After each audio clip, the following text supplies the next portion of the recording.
What's going on, guys? Ernest Wheels here. Wanted to do a video about why people don't invest in silver.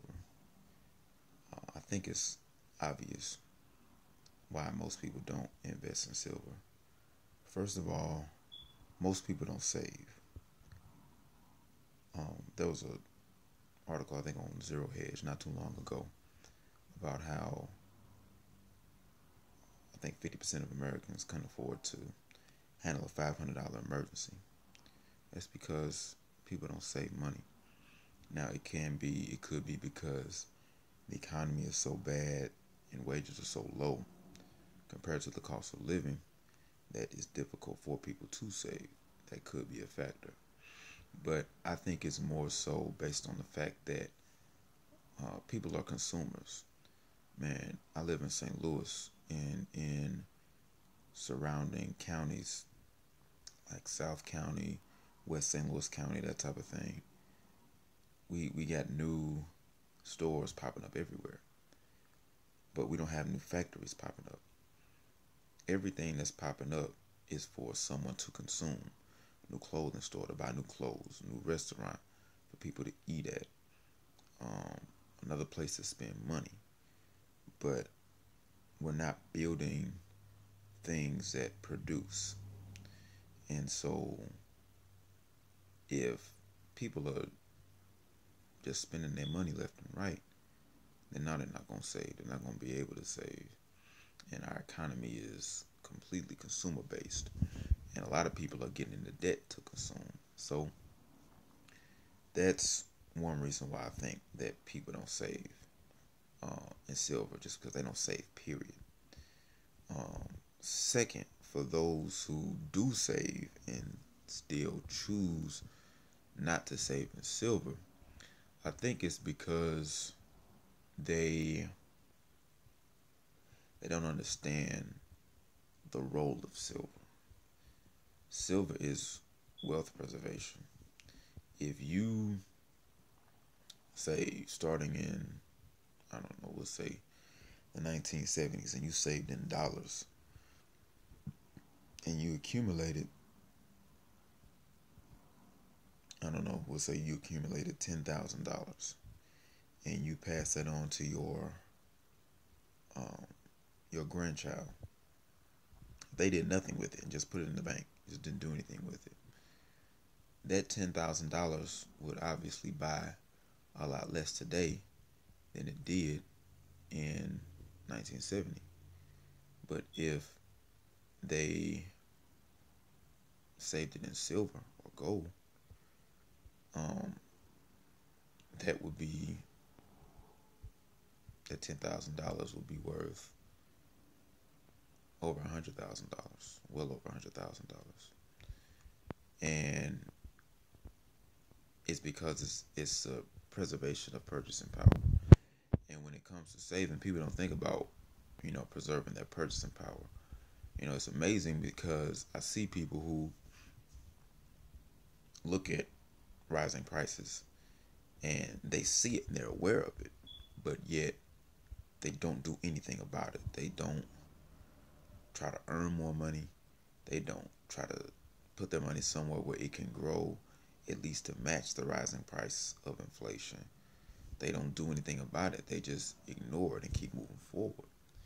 And so I truly believe that people don't understand that silver and gold have always kept up with inflation, and a lot of times they have surpassed inflation. In 1980, when silver and gold spiked, I think in the 70s silver was at $35 or $50 an ounce, and by 1980 it spiked up to $800 an ounce. I'm sorry, for not for silver, but for gold. And silver was a couple dollars in the early 70s, and it spiked up to almost 50. At that time, we could have gone back on the gold standard, because what silver and gold did was it accounted for the currency expansion. So after Nixon took us off the gold standard in 71, it enabled us to print money liberally. And so the more money we printed, the larger the currency supply expanded, but silver and gold didn't accounting for it, so it spiked up in price. And excuse me, I think that if people knew that silver and gold always accounts for the currency supply, not just in our nation but in every nation, I think if people knew that, then they would be more inclined to save in precious metals, because they would realize that you know those dollars can be printed and silver and gold can't. And so converting those dollars that you're saving into precious metals, hey, it preserves your wealth and it preserves your purchasing power moving forward. Um, so let's say a person, instead of putting it in, silver, they want to put it in the stock market. I understand that. That's cool. But the fact of the matter is, first thing, stock market requires you to have a third party. So you have to have a brokerage account or some other person that is in control of your money and in control of your wealth. So even though you put it over there and it may grow, if you need it immediately, you might not be able to get it. I don't know if you guys noticed, but anytime there's a major stock market crash, or something happens, not just here but anywhere, they'll halt trading and they'll shut down the firms until they can get a hold of everything. It just happened recently in Brazil, and in fact, it's actually written in the law. If there is a 10% correction in the stock market, they shut it down, and they did it after only being open for 30 minutes. Same thing happened, I believe it was the summer of 2015 in Shanghai, the Shanghai Composite.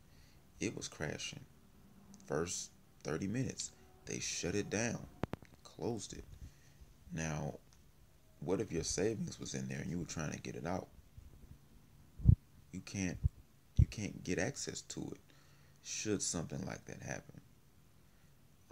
Saving silver and gold in your hand, you can take it, cash it in, or see if whatever you want to use it for, if they'll accept it. Not, like paying a bill or something like that.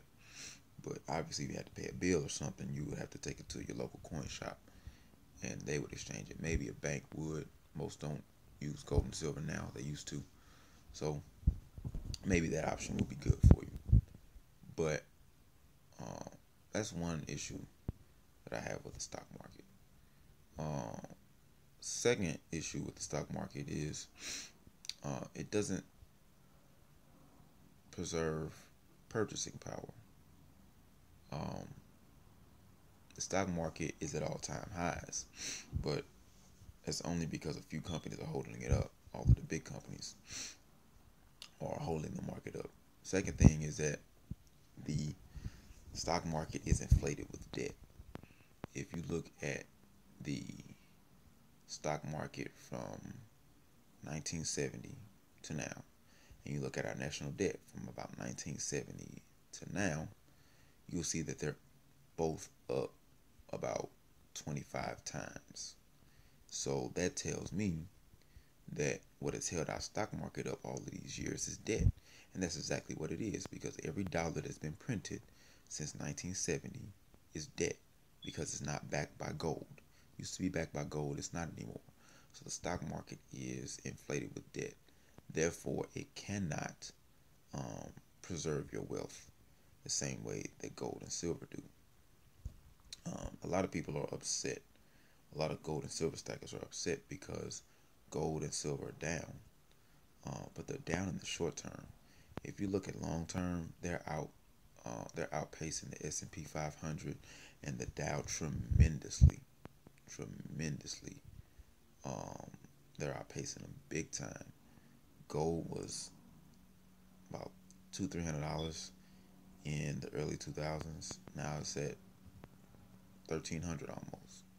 Silver was about $3-4. Now it's at what, 15? No, it's not. What is it? Almost $18. That's a 5 or 6 fold increase. If you look at the market, the stock market since that time, you don't have any 5 or 6 fold increases. So people need to stop looking at the stock market in the short term and look at it in the long term. Because if you look at it in the long term, you'll see that it does not preserve your purchasing power. It does not keep pace with the currency supply in a way that will preserve your purchasing power. So that is my issue with investing in the stock market, is that it doesn't keep up with purchasing power. For me, silver and gold is all about preserving purchasing power. Because they have to keep printing money, silver and gold, they are the best bets right now. And I think if people would look at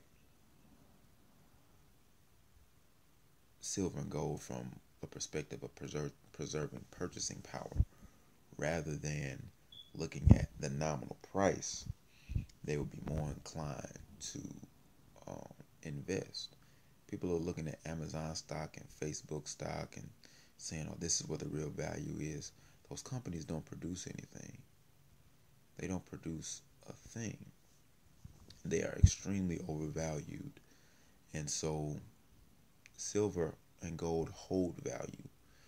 Those stocks, they're not worth the number that they've been given simply because the value that they produce is not worth it. Facebook doesn't have any value. It makes its money off of ads. So it doesn't have any true value. It just connects people. And that is valuable, but it's not worth the valuations that the stock market is giving it at this time. So,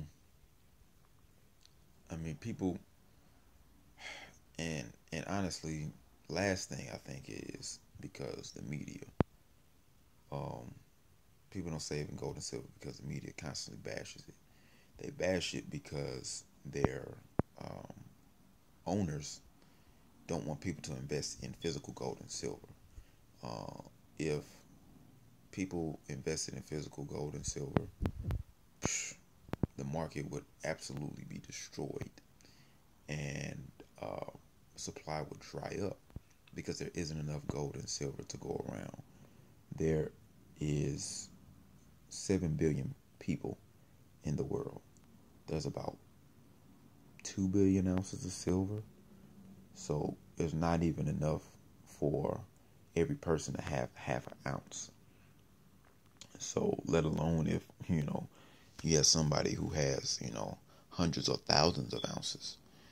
And the supply is less than, the mine supply is less than a billion ounces a year. And a lot of those ounces are consumed, in electronics and industrial uses and other things of that nature. So there simply is not enough of it. So a lot of people they don't understand that. And because they don't understand that, they listen to the media when they say, all gold and silver is just an old relic. It's not worth anything. It is, no one can change the fundamentals of gold and silver. And I think if people knew that, then they would be more inclined to invest in it. It would also break the Ponzi scheme if people invested in the physical gold and silver. Because the day that these bullion banks and these exchanges can't deliver, that's the day that silver and gold begin to seek their true nominal dollar value. So that's my spiel on why I think that people don't invest in gold and silver. Obviously, you all who check out my channel, you do. Keep on stacking. I'm going to do a video. I think the next video I'm going to do is about the cryptocurrencies. I'm not the type of person that is, don't buy cryptocurrencies, only buy gold and silver. That's not me. I have some cryptos, but most of my wealth is in silver, and I'm going to explain why in the next video. So please like, subscribe. If you want to steam it, upvote, This is my first video that's going to be on Steam It, and so I hope you guys find value in it. Always remember, y'all, gold and silver is real money. Everything else is credit. God bless.